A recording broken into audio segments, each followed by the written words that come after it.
High সবাইকে, নিপুণ ঘরকন্না RT ব্লগে আপনাদের স্বাগত। তো আজ হচ্ছে রবিবার, ছুটির দিন। তো ছুটির সারাদিন কাটানোর পর হঠাৎই দাদা ভাই বলল চলো সিনেমা দেখে আসি। তো আমরা বললাম চলো যাওয়া যাক। তো এই তো বেরিয়ে পড়েছি আমরা গাড়িতে করে, এখন সিনেমা দেখতে চলে এলাম। তো এবার বলি, আমরা সেদিন সিনেমা দেখতে গেছিলাম কালকি।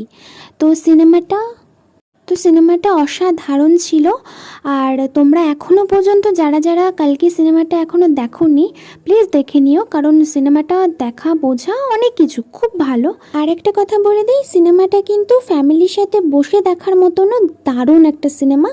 তো তোমরাও চাইলে পারো ফ্যামিলিকে নিয়ে এই সিনেমাটা দেখার। এরপর আমাদের সিনেমা দেখা কমপ্লিট হলো ঠিক 12টা, কারণ আমাদের 8:30টার দিকে সিনেমার টাইম ছিল। আর সত্যি বলতে অনেকটা রাত হয়ে গেছিলো। যাই হোক, আমি সেদিন বেশি ভিডিও করিনি, তো এখানে আমি এন্ড করছি। আর ভিডিওটির শেষে কিছু স্মৃতি রেখে দিলাম। সো বাই, দেখা হবে।